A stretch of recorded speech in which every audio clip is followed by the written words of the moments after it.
Hello hello. प्यारे साथी नमस्कार। मैं केशपाल कुमार स्वागत करता हूं आपके अपने परिवार रोजगार विद अंकित में। आशा करता हूं कि भैया जी आप सभी अच्छे होंगे, बढ़िया होंगे, खुशहाल होंगे और जहां भी होंगे एकदम शानदार एवं जानदार होंगे। तो एक बार है, पहले तो सभी के सभी मेरे साथी यहां पर मेरे साथ जुड़ जाएंगे और फिर हम अपने इस सेशन को एक शानदार तरीके से स्टार्ट भी कर पा रहे होंगे। तो 2-3 दिनों के बाद ये आपकी कक्षा होती हुई और आपने भी भैया पूरा ग्रुप भी और पर्सनल मैसेज से तो भैया भर ही दिए। ठीक है कि सर जी क्लास क्लास क्लास, तो थोड़ा सा जो है व्यस्तता के कारण जो आपकी क्लास लेने में असमर्थ रहा। और अब तो कंटिन्यू चलेंगे, ठीक है ना। अब कंटिन्यू चलेंगे और एग्जाम डेट भी आप सभी की आ ही चुकी है, जून में है। तो सभी बढ़िया तरीके से अपनी तैयारी करते चलेंगे। हाँ, बहुत दिनों के बाद चलो छी। तो सभी गुड मॉर्निंग, सभी की जो है स्वीकार होगी। हर हर महादेव, जय भीम, राम राम जी। तो चलते हैं अपनी इस कक्षा की तरफ और सभी राधे राधे, सभी अपनी इस कक्षा को करेंगे। और सर जी लोक नाट्य कला, और आप एक हेडिंग डालेंगे लोक नाट्य कला। कौन सी कला की बात है सर जी? उत्तर प्रदेश की लोक नाट्य कला। अब कुछ कहेंगे सर जी लोक नाट्य कला क्या होती है। तो पहले की बात है, पहले ना ज्यादा, अब यदि हम देखें तो बड़े बूढ़े के अभी टाइम पर ही आए तो पहले नौटंकी हुआ करती थी। ठीक है, रामलीला भी हुआ करती थी, आज भी रामलीला और रासलीला, कहीं गुलाबो सिताबो, कहीं कठपुतली, कहीं स्वांग, कहीं सपेरा, कहीं ढोला। तो इस तरीके से मेरे साथी ये नाट्य कला में जो मनोरंजन की चीजें थी, तब व्यक्ति के पास फोन तो था ही ना। अब तो सारी की सारी चीजें फोन में भी समाहित तो हो चुकी हैं। अब कौन किसे देख रहा है? कोई भी ना देख रहा। काला दिख रहा है सर जी। सर बर्थडे था क्या? हाँ, बर्थडे था, इसी की वजह से मैं भैया जी क्लास न ले पाया। ठीक है, अब कंटिन्यू आप करते चलेंगे और ठीक है, चलो जी।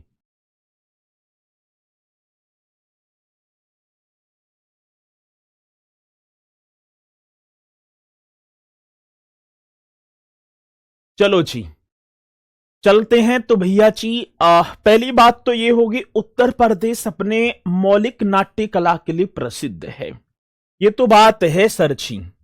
उत्तर प्रदेश की यदि मैं बात करूं, उत्तर प्रदेश अपने अपने मौलिक नाट्य कला के लिए प्रसिद्ध है। तो अपनी कौन सी कला की बात है? तो मेरे साथी अपनी मौलिक नाट्य कला के लिए प्रसिद्ध है। ये तो आप सभी को लिख देना है कि उत्तर प्रदेश अपनी मौलिक नाट्य कला के लिए प्रसिद्ध है। ठीक है जी, हाँ सर। अब ये नाट्य कला कैसी कैसी, इसके बारे में हम देखेंगे। तो मेरे साथी आपने कभी देखा होगा रामलीला। रामलीला का मंचन चल रहा है सर जी। रामलीला बहुत बढ़िया सर जी। एक आपने इसमें भगवान श्री रामचंद्र जी की लीलाओं का, ठीक है ना, मंचन किया जाता है, प्रस्तुति की जाती है। एक होगी रासलीला। रासलीला में भगवान श्री कृष्ण जी होंगे मेरे साथी। एक आपने पढ़ा भी होगा नौटंकी। नौटंकी हाथरसी कानपुरी नौटंकी अपने में बहुत प्रसिद्ध थी। नौटंकी चल रही है सर। कभी अब कहने में भी आ जाता है, घर में भी कह दें क्या नौटंकी कर रहे हो भैया। ये नौटंकी हुआ करती थी। गुलाबो सिताबो, ये भी उत्तर प्रदेश की एक, आज लेकिन हम देखें तो इनका प्रचलन धीरे धीरे विलुप्त होने की कगार पर है। गुलाबो सिताबो, आगे बात समझ में। नौटंकी गुलाबो सिताबो होगा, नगर भाषा होगी सरची। ये भी हमारी एक लोक नाट्य कला थी, नगर भाषा। एक मेरे साथी भरतरी, मतलब कि भरतरी का किस्सा हुआ करता था। ठीक है, सुनाया करते थे भरतरी। ठीक है, नगर भाषा भरतरी, स्वांग सपेरा, आगे बात समझ में क्या होगा सर जी? स्वांग, स्वांग सपेरा, ये भी एकदम करेक्ट आप बताएंगे, स्वांग सपेरा होगा। एक ख्याल, ख्याल भी हुआ करते थे सर जी, ख्याल चलते थे। एक मेरे साथी विदेशिया, देखो रामलीला, रासलीला, नौटंकी, गुलाबो सिताबो, नगर भाषा, भरतरी, स्वांग संपीरा, राबला भी विदेशिया। एक आपका ख्याल हो गया, एक एक आप करेंगे रावला, और एक मेरे साथी विदेशिया। एक भैया जी क्या होगा? विदेशिया। ये भी आप सभी को करना है। एक आपका विदेशिया आदि, विदेशिया आदि ये क्या हैं? ये मेरे साथी उत्तर प्रदेश के ये प्रमुख लोक नाट्य थे। आ रही है बात समझ में? ये क्या थे? ये उत्तर प्रदेश की प्रमुख नाट्य कला थी।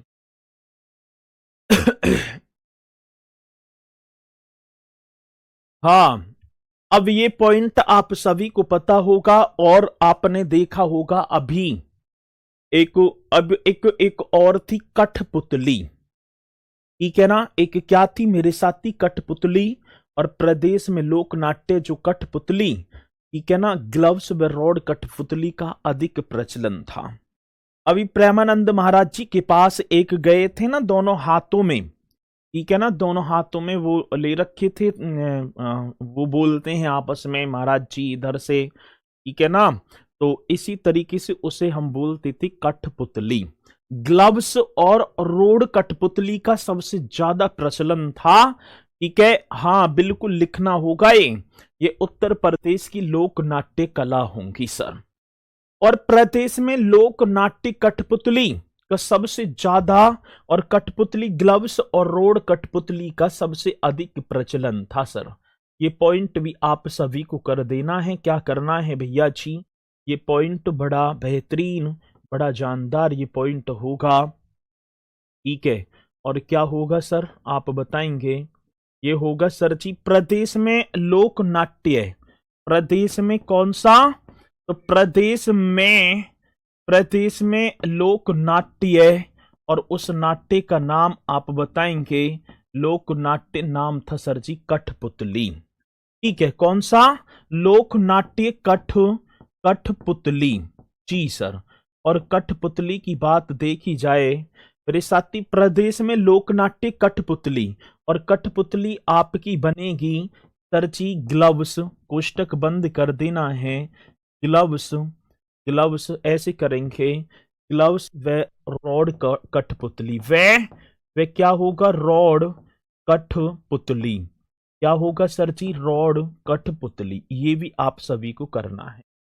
आगे बात समझ में, प्रदेश में लोक नाट्य कठपुतली, ग्लव्स व रॉड कठपुतली का सबसे अधिक प्रचलन था, या अधिक प्रचलन था, अधिक। लेकिन आज तो देखूं अधिक प्रचलन, आज तो ये विलुप्ति हो गई, आज तो ये क्या हो गई मेरे साथी? विलुप्त हो गई। अब कहां देखने को कठपुतली? कभी कभार वीडियो में देख लिया तो दिखाई पड़ जाती, नहीं तो भैया जी लोक नाट्य, हाँ कठपुतली। और कठपुतली भी कौन सी थी? ग्लव्स व रॉड कठपुतली। और साथ ही गुलाबो सिताबो प्रदेश की पहली ग्लव्स कठपुतली थे। आज देखो तो भैया जी प्रदेश की मतलब की पहली ग्लव्स कठपुतली, जिसका नाम था पहली, ये आप सभी को लिखना है, प्रदेश की, प्रदेश की, प्रदेश की पहली, प्रदेश की पहली ग्लव्स कठपुतली, प्रदेश की पहली ग्लव्स कठपुतली, जिसका नाम था गुलाबो सिताबो, गुलाबो सिताबो थी। आपको पता है गुलाबो सिताबो थी। अब क्वेश्चन हमसे कई बार पूछा जाता है कि प्रदेश की पहली ग्लव्स कठपुतली का नाम क्या था? गुलाबो सिताबो। ये अवध के नवाब वाजिद अली शाह के जीवन पर आधारित एक कहानी थी। ये भी कई बार क्वेश्चन आ जाता है कि प्रदेश की पहली ग्लव्स कठपुतली गुलाबो सिताबो किसके जीवन पर आधारित कहानी थी? तो आप बताएंगे सर अवध के एक नवाब हुआ करते थे जिनका नाम था वाजिद अली शाह। सर जी ये गुलाबो सिताबो अवध के नवाब, अंतिम नवाब भी होंगे, अवध के अवध के नवाब वाजिद अली शाह के जीवन पर आधारित, अवध के नवाब वाजिद अली शाह के जीवन पर आधारित थी। जीवन पर आधारित आप लिख देना। यही तो क्वेश्चन बनता है कि गुलाबो सिताबो कठपुतली इसके जीवन पर आधारित एक कहानी थी। तो आप बताएंगे साथी वो थी भैया जी अवध के नवाब वाजिद अली शाह के जीवन पर। भाई एक बात बताएंगे कि क्लास में ज्यादा अंधेरा सा दिखाई पड़ रहा है कि भैया जी की मजाक ही कर रहे हो आप? बहुत बढ़िया गरिमा शर्मा जी, इसी तरीके से मेहनत करती चलना है। सर लाइट ऑन कर लीजिए। लाइट ऑन तो है, ठीक है, लाइट ऑन है भैया जी। बाकी है हाँ, इस कैमरा की पिक्सल थोड़ी सी ऐसी है ही, बाकी जो है सारी चीजें आपको दिखाई पड़ रही होंगी। यस सर सही है एकदम, बहुत बढ़िया। यदि सही है तो वो प्यारा सा थंब का निशान, और फिर चलते हैं मेरे साथी आगे की तरफ। चलो जी, आज गुलाबो सिताबो भी आपने पढ़ा। गुलाबो क्या है? ये जीवन पर आधारित हुई। गुलाबो एक शानदार मालकिन, जबकि सिताबो एक थकी हुई मेहनती पत्नी है। उन्हीं के जीवन पर आधारित है। और साथी गुलाबो सिताबो व काबुली बाला ये रचना भी है रविंद्रनाथ टैगोर जी की, ठीक है। हाँ सर, अब दूसरी बात भैया जी मैं यहां पॉइंट भी लिख दूंगा, आप लिख भी देंगे। गुलाबो क्या है? ये जो गुलाबो सिताबो है ना, अब ये गुलाबो ये आप लिख देना। गुलाबो और सिताबो दो हैं। गुलाबो एक शानदार मालकिन है। गुलाबो एक शानदार मालकिन। गुलाबो मेरे साथी एक शानदार मालकिन जी, एकदम राइट होगा। मालकिन तथा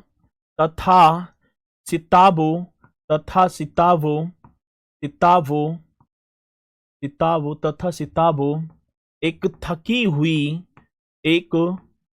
हुई मेहनती पत्नी है, ठीक है। एक थकी हुई, यही बताना है, थकी हुई मेहनती पत्नी, ठीक है। मेहनती पत्नी है।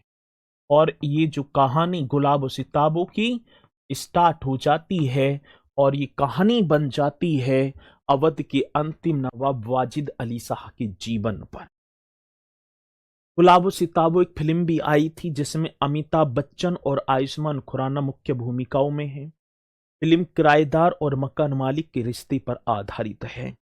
आपने देखी भी होगी गुलाबो सिताबो, एक फिल्म भी आई थी जो अमिताभ बच्चन और आयुष्मान खुराना, और ये पूरी की पूरी जो फिल्म गुलाबो सिताबो एक जो है किराएदार और मकान मालिक के जीवन पर आधारित है। आ रही है बात समझ में ना? हाँ सर जी, आप ना दिख रहे सर। मैं कैसे ना दिख रहा भैया?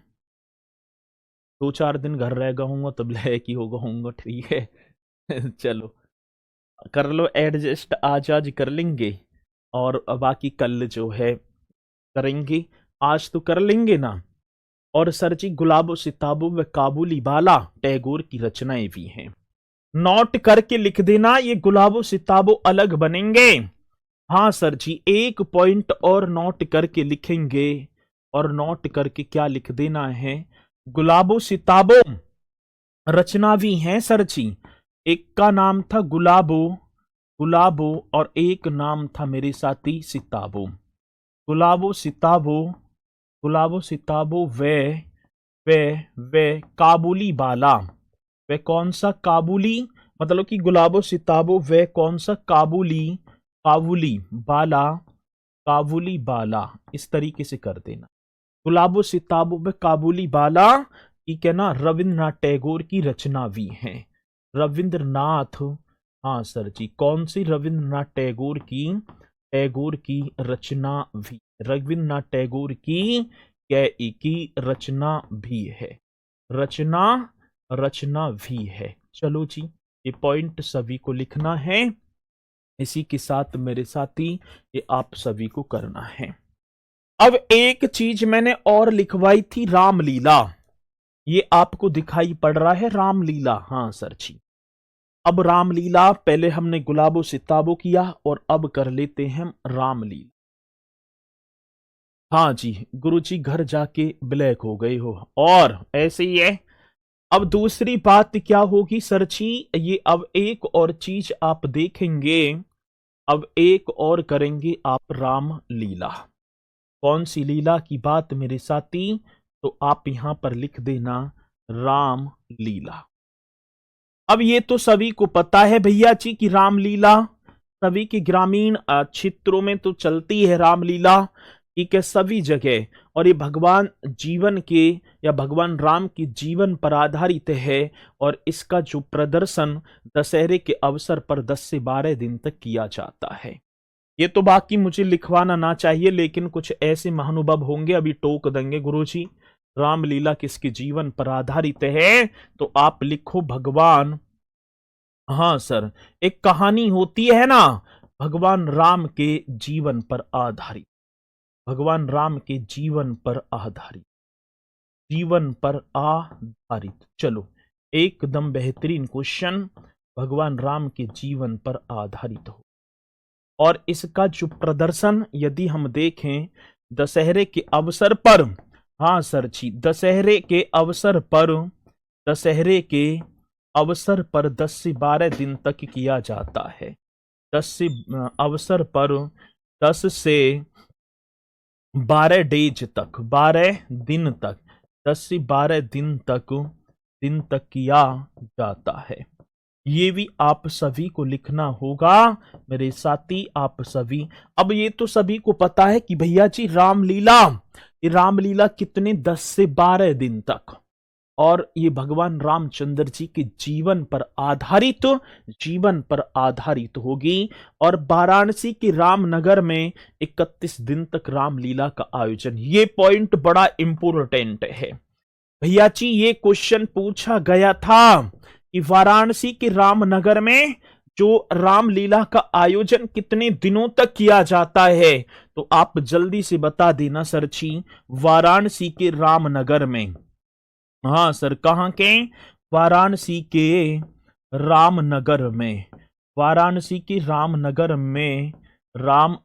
में 31 डेज तक, वाराणसी के रामनगर में 31 दिन तक रामलीला का आयोजन किया जाता है। रामलीला का आयोजन किया जाता है। बहुत बेहतरीन क्वेश्चन है, जो कि मेरे साथी क्वेश्चन पूछा जाता है, किया जाता है। आगे बात समझ में ना? अब यही पॉइंट आपसे पूछा जाएगा कि वाराणसी के रामनगर में, ठीक है ना, वाराणसी के रामनगर में इस रामलीला का आयोजन 31 डेज तक। ये पॉइंट आप सभी को नोट कर देना है, बहुत ईमानदारी वाला क्वेश्चन है। वाराणसी के रामनगर में 31 दिन तक मेरे साथी। अब ये क्वेश्चन प्रीवियस ईयर का है, यूपीएसआई का क्वेश्चन, और अब तुम्हारी बार को आएगा, ठीक है ना। चलो जी, हमारी किसने लिखी थी वाराणसी की रामनगर में जो रामलीला का आयोजन कितने दिन तक किया जाता है? तो आप जे ना, तो मुझे तुम्हारी स्टार्टिंग की लाइन समझ में आई, हमारी किसने लिखी थी, और ना बाद की आई, और लिखने में भी तुमने बहुत हबड़ मचाई होगी, फिर भी सही ना लिख पाए। जब मैं पूरी चीज लिख रहा हूं तो तुम्हें लिखने की क्या जरूरत पड़ी? ए भैया रोहित कुमार जी, ऐसे कैसे? ठीक है, चलो बहुत बढ़िया। अब चलेंगे तो वाराणसी के रामनगर में 31 दिन तक रामलीला का आयोजन किया जाता है। और बाकी हम चलें इतना, चलो जी, हाँ, अब इसी के साथ आगे पढ़ेंगे। सर जी, रामलीला की जो प्रस्तुति अवधी या क्षेत्रीय भाषा में की जाती है। अब लैंग्वेज, अब सर जी हमें लैंग्वेज और बता दो। अब हमें भैया जी भाषा, अब कैसी भाषा कैसी लैंग्वेज, लैंग्वेज की बात यहां पर आई तो मेरे भैया जी आप एकदम करेक्ट करेंगे लैंग्वेज। अब लैंग्वेज ये आप कर देना अपना, ठीक है ना, अवधी भाषा। पहले तो सबसे मतलब कि हम देखें तो इसकी जो प्रस्तुति है कौन सी, अवधि, अवधि भाषा, अवधि तथा, अवधि तथा क्षेत्रीय भाषा, ये पॉइंट भी आप सभी को करना है। अवधि तथा कौन सी, क्षेत्रीय भाषा। अब हमारे यहाँ क्षेत्र में तो ना बोली जाती अवधि, ए भैया, ठीक है ना। तो ये जो है अवधि जहां होगी तो अवधि, बाकी तो मेरे साथी क्षेत्रीय भाषा में इसकी प्रस्तुति की जाती है, क्षेत्रीय भाषा में, ठीक है ना। क्षेत्रीय भाषा में राइट क्वेश्चन आप सभी को कर देना होगा। आ रही है बात समझ में? हाँ सर। और अब एक सबसे ज्यादा इंपोर्टेंट क्वेश्चन ये है, सर क्लियर नहीं दिख रहा है, ब्लैक दिख रहा है भैया, तो आज थोड़ा सा एडजस्ट कर लेंगे।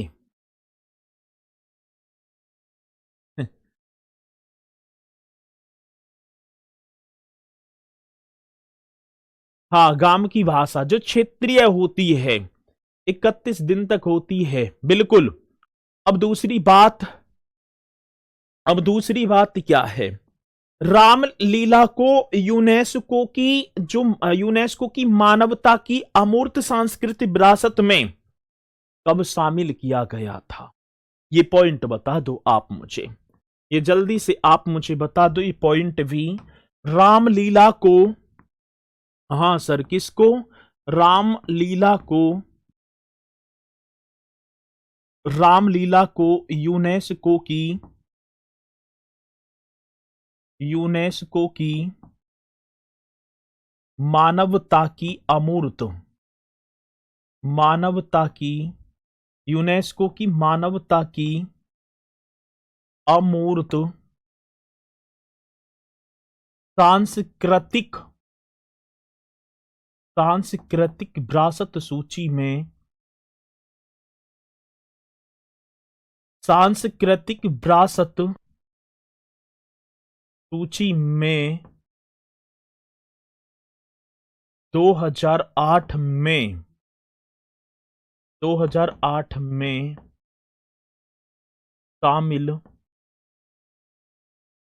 किया गया, शामिल किया गया। भैया जी ये बहुत इंपोर्टेंट क्वेश्चन है। रामलीला जो होती है इसे यूनेस्को की 2019 ना होगा, 2008 होगा, ठीक है। कब, तो भैया जी 2008 में इसे, मतलब कि यूनेस्को की मानवता की अमूर्त सांस्कृतिक विरासत सूची में शामिल किया गया। और रामलीला का प्रदर्शन इंडोनेशिया, कंबोडिया, थाईलैंड, म्यांमार आदि देशों में होता है, ठीक है। यदि क्वेश्चन पूछा जाएगा तो आप बताएंगे रामलीला का प्रदर्शन। और यदि हम देखें सर जी, आज देखो रामलीला का प्रदर्शन, एकदम राइट तरीके से कर देना मेरे भैया, रामलीला का प्रदर्शन, ये बहुत ही शानदार क्वेश्चन है, रामलीला का प्रदर्शन। अब ये कहां कहां किया गया रामलीला का प्रदर्शन भैया जी, मतलब इंडोनेशिया में भी किया जाता है, देशों में यदि हम देखें तो इंडोनेशिया, रामलीला का प्रदर्शन इंडोनेशिया, एक बात, कंबोडिया, दूसरी बात कंबोडिया, इंडोनेशिया, कंबोडिया, तीसरी बात आपकी होगी सर जी थाईलैंड, तीसरी बात मेरे साथी थाईलैंड हो गया, म्यांमार, और क्या होगा, और मेरे भैया म्यांमार आदि देशों में, म्यांमार आदि आदि देशों में किया जाता, आदि देशों में किया जाता, एकदम करेक्ट तरीके से लिख देना है, आदि देशों में किया जाता है। भैया जी किसकी बात, रामलीला का प्रदर्शन इंडोनेशिया, कंबोडिया, थाईलैंड और म्यांमार आदि देशों में किया जाता है। और सरची दो तरीके की हो जाती, मुखोटा रामलीला और छाया रामलीला। ठीक है, चलो तो इसे आप बताएंगे तो ये आप जो है इन पॉइंटों को भी नोट कर लेंगे। और यहां पर एक एक पॉइंट देखो, एक बात बताऊं, ये क्वेश्चन प्रीवियस ईयर का है सर जी, 2008 वाला। ये क्वेश्चन मेरे साथी प्रीवियस ईयर का है, दोनों की दोनों क्वेश्चन ये हमसे पूछे जा चुके हैं, इसलिए इन पर आप बढ़िया तरीके से फोकस करें। ठीक है, चलो यहां तक पॉइंट क्लियर है, तो एक बार थंब का निशान, फिर आगे चलेंगे।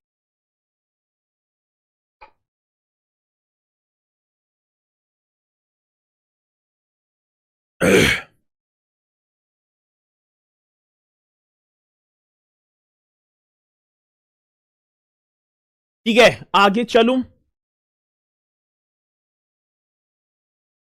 आगे चलूं भैया जी, आगे बढ़ो।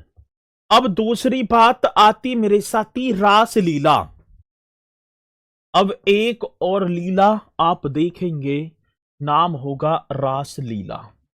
अब एक और भैया जी रास लीला, यहां पर आप हेडिंग डाल दो रास लीला। रास लीला इस तरीके से आप हेडिंग डालेंगे, रास लीला। अब भैया जी रास लीला की यदि बात आती है तो ये किस पर आधारित है, तो आप बताएंगे सर जी ये भगवान श्री कृष्ण के जीवन पर आधारित है। और रामलीला वो भगवान रामचंद्र जी है ना, भगवान श्री कृष्ण के, भगवान श्री कृष्ण के जीवन पर आधारित है। भगवान श्री कृष्ण के जीवन पर आधारित, और नाम होगा भैया जी आधारित है, नाम होगा रासलीला। भगवान किसके जीवन पर, भगवान श्री कृष्ण के जीवन पर ये आधारित होगी।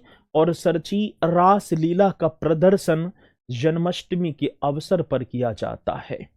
और रासलीला के लिए ब्रज भाषा, ठीक है, अधिकांशतः देखो तो मेरे साथी इसकी जो भाषा होगी, अब भाषा लैंग्वेज, हाँ सर भाषा कौन सी है, तो आप राइट करेंगे लैंग्वेज, ये आपकी बनेगी सरची लैंग्वेज, आप कर देना अब ब्रज भाषा।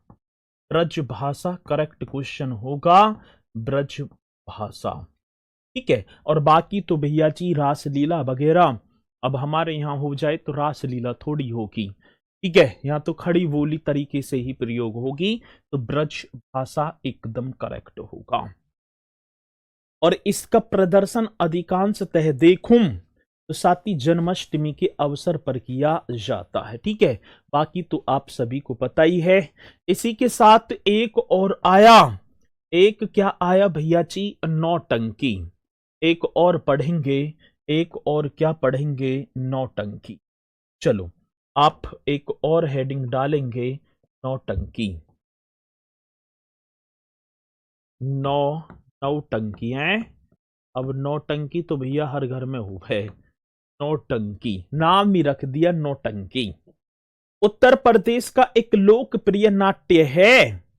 नौटंकी की विषय वस्तु ऐतिहासिक, सामाजिक व लोक कथाएं हैं। नौटंकी आप देखेंगे इसकी जो विषय वस्तु बनेगी तरजी नौटंकी की, हाँ भैया नौटंकी की विषय वस्तु, ये आप सभी को करना है, नौटंकी की विषय वस्तु। अब विषय वस्तु देखें तो ऐतिहासिक होगी ये, हाँ सर जी ठीक है ना, ऐतिहासिक एक आप लिख पा रहे हैं, नौटंकी कैसी होगी मेरे साथी, ऐतिहासिक, बहुत बढ़िया। सामाजिक भैया जी एक और आप लिखेंगे ऐतिहासिक, दूसरी क्या है सामाजिक, वे लोक कथाएं हैं, वे क्या होगा, वे आप कर देना लोक कथाएं हैं, लोक कथाएं हैं। जल्दी से आप बताएंगे नौटंकी की जो विषय वस्तु है वो ऐतिहासिक, सामाजिक व लोक कथाएं, ये स्वांग की एक भाषा है। अब इसकी दो प्रमुख शैलियां, नौटंकी की दो प्रमुख शैलियां, नौटंकी की दो प्रमुख शैलियां, और दो प्रमुख शैलियां कौन कौन सी होंगी एक नाम होगा कानपुरी और एक नाम होगा हाथरसी।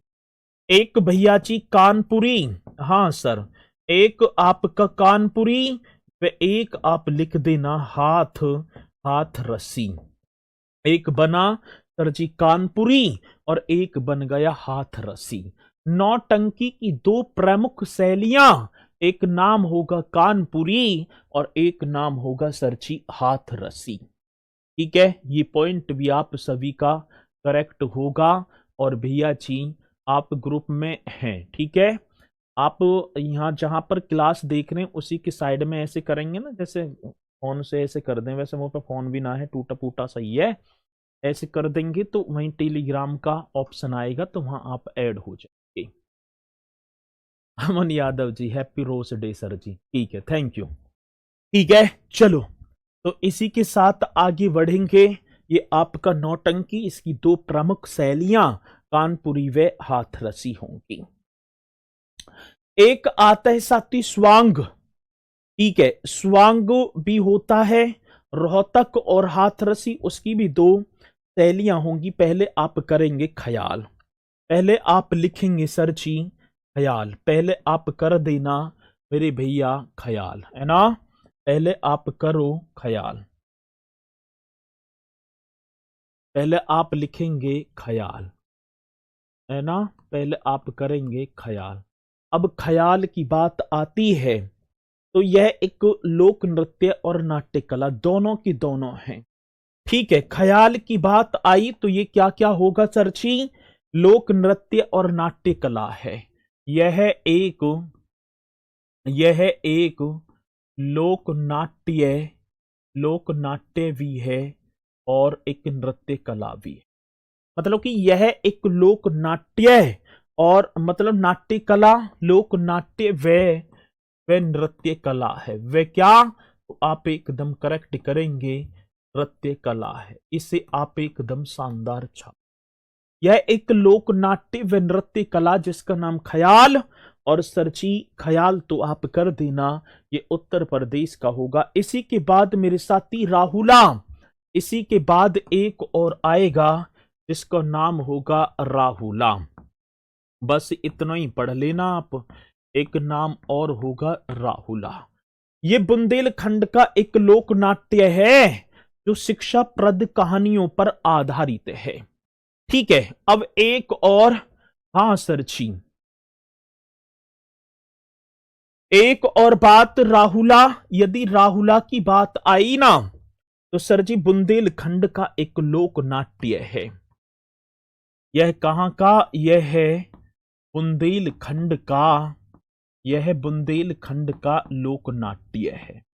यह बुंदेलखंड का लोक नाट्य है। इस तरीके से आप सभी को करना है, बुंदेलखंड का लोक नाट्य है, बुंदेलखंड का लोक नाट्य है, बुंदेलखंड का लोक नाट्य, इस तरीके से छाप देना है मेरे साथी। बुंदेलखंड का लोक नाट्य है और इसका विषय शिक्षाप्रद कहानियां।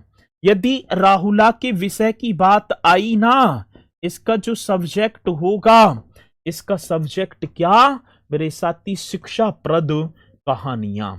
इसमें शिक्षाप्रद कहानियां, ये आप सभी को बताना होगा। इसका जो विषय होगा ये शिक्षाप्रद कहानियां। आगे बात समझ में, इसका जो विषय वो होगा सर जी शिक्षाप्रद कहानियां। ठीक है, चलो जी, बुंदेलखंड का, हाँ बिल्कुल, बहुत बढ़िया। मैं भरतपुर से हूं। आप कितनी दूर हैं भैया? बहुत दूर हैं, तुम पढ़े जाओ, पढ़ो है, ठीक है, बहुत दूर हूं मैं तुमसे अभी। ठीक है, ये राहुला एकदम करेक्ट, और साथ ही एक स्वांग भी, वो मैंने आप सभी को वहां पर बता दिया। तो ये उत्तर प्रदेश के भैया जी क्या होंगे, ये उत्तर प्रदेश के लोक नाट्य होंगे। ये उत्तर प्रदेश के क्या, ये उत्तर प्रदेश के लोक नाट्य। इसी के साथ एक और हेडिंग डाल देंगे, उत्तर प्रदेश के प्रमुख सांस्कृतिक संस्थान। आप एक हेडिंग और डालेंगे, उत्तर प्रदेश के, जी सर, उत्तर प्रदेश के प्रमुख उत्तर प्रदेश की प्रमुख सांस्कृतिक उत्तर प्रदेश के प्रमुख सांस्कृतिक संस्थान। उत्तर प्रदेश के प्रमुख सांस्कृतिक संस्थान। एक हेडिंग डाल देनी आप सभी को, उत्तर प्रदेश के प्रमुख सांस्कृतिक संस्थान। ये होगा sir ji major cultural institution of Uttar Pradesh. ये आप कर दो भैया जी, ठीक है ना। मेजर कल्चरल इंस्टीट्यूशन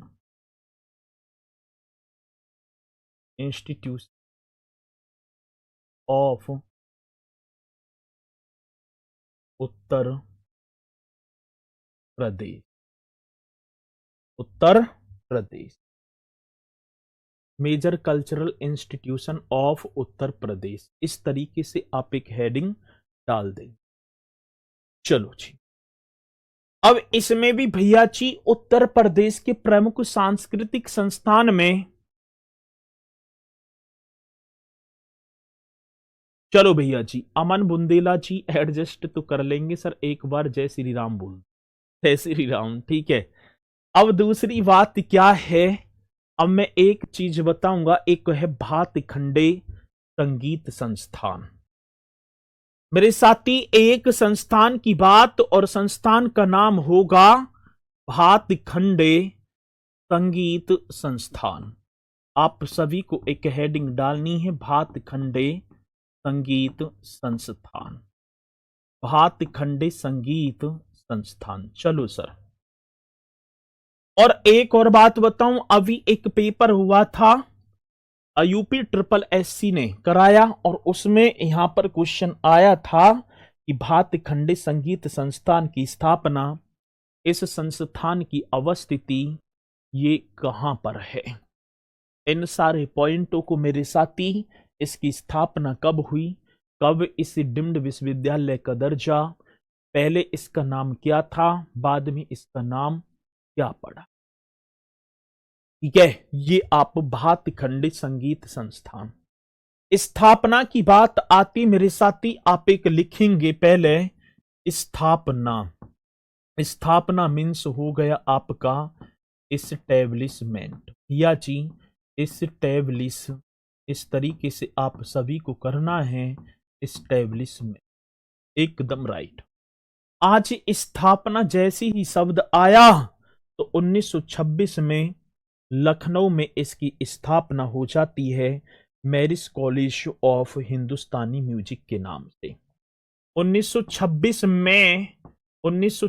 में लखनऊ में, ठीक है, 1926 में लखनऊ में इसकी स्थापना हुई।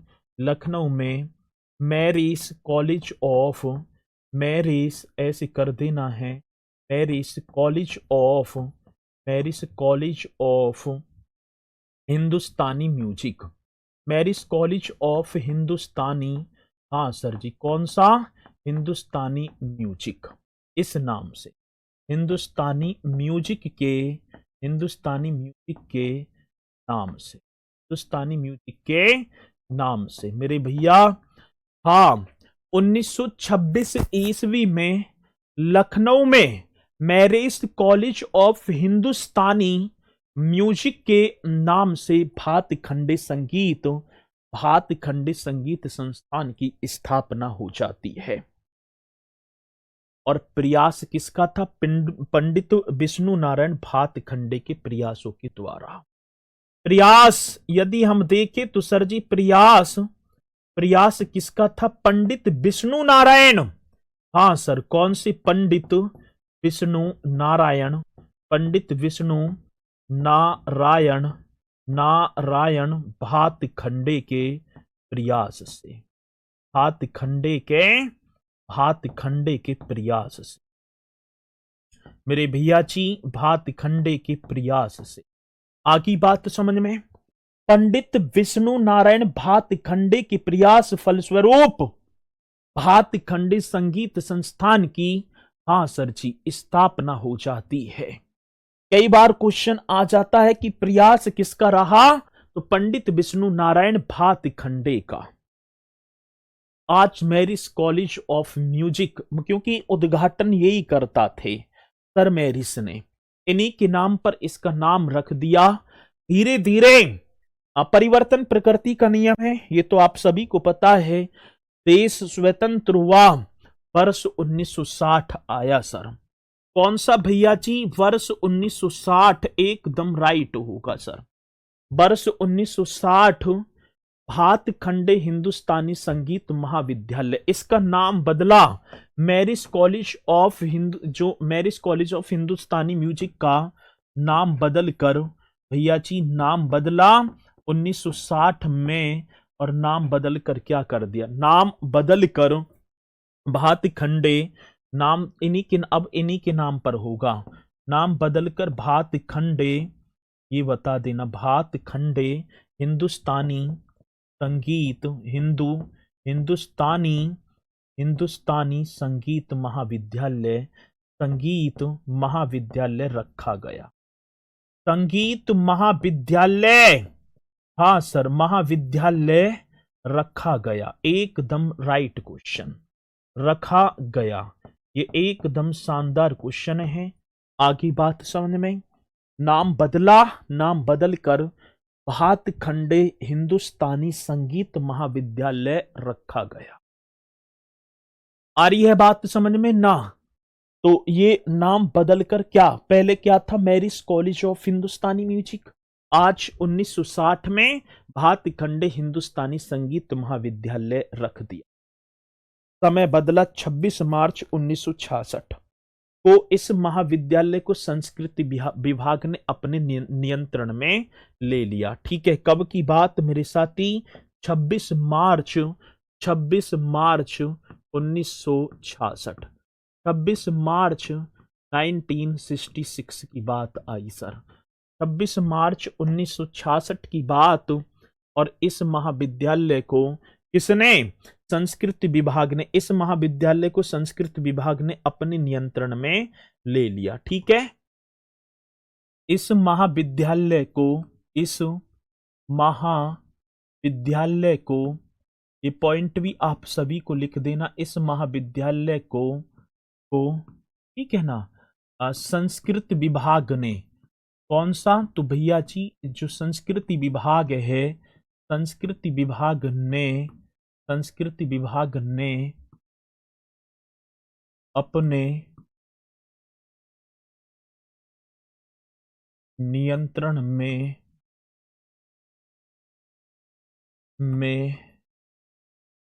ले लिया, अपने नियंत्रण में ले लिया। ठीक है, कब की बात? तो सर जी 26 मार्च 1966, 26 मार्च 1966 को सर आप दीवान जी बैच में 66 लिखाए हैं। अरे भैया बात देख लो, वर्षन न देखो। ठीक है, ये एकदम करेक्ट होगा।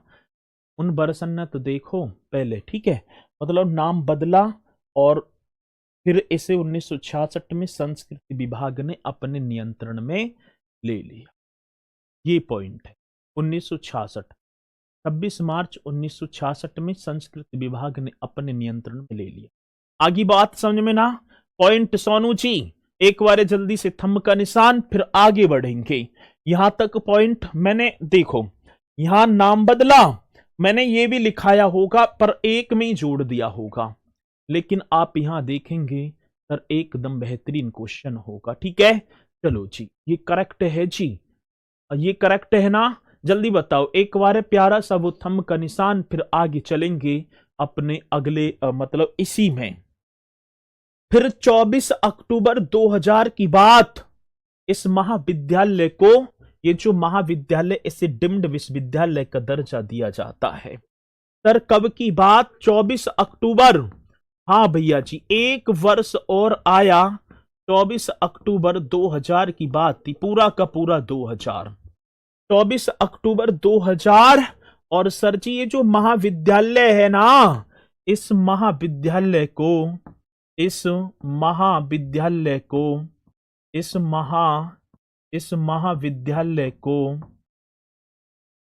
इस महाविद्यालय को डिम्ड, इस महाविद्यालय को डिम्ड विश्वविद्यालय का दर्जा प्रदान किया गया।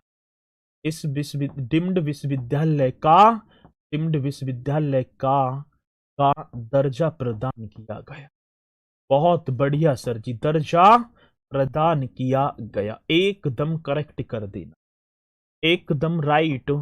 हाँ सर जी, किया गया। आगे बात समझ में भैया जी, इस महाविद्यालय को डिम्ड विश्वविद्यालय का दर्जा 24 अक्टूबर 2000 की बात होगी, और सर जी इसका नाम बदला तभी और भारतीय खंडी संगीत संस्थान लखनऊ कर दिया। तथा किया गया, और भी लिख देना, किया गया तथा नाम बदला, तथा हाँ सर जी नाम बदल कर, ये भी आप लिख देना, तथा नाम बदला और नाम बदल कर भात खंडे संगीत संस्थान कर दिया। नाम बदल कर भात खंडे संगीत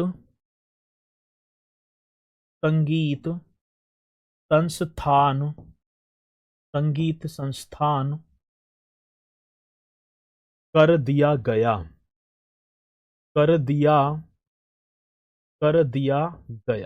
चलो जी, ये भी पॉइंट आ गई बात समझ में ना? ये पॉइंट मेरे साथी आप सभी के समझ में आ गए होंगे।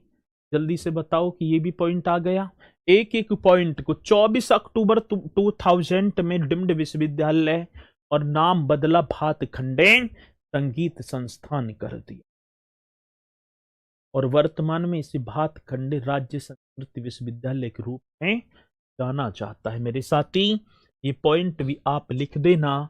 आज वर्तमान में, अब वर्तमान में किस नाम से, तो वर्तमान में करेंगे, वर्तमान में इसे भात खंडे,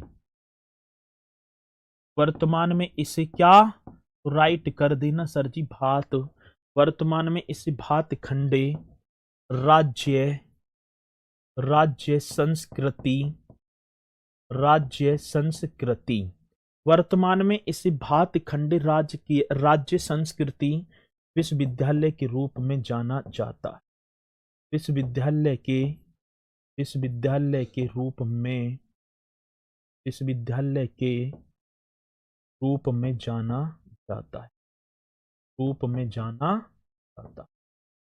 चलो भैया, ये मैंने एक भी पॉइंट आपको ऐसे नहीं छोड़ा है।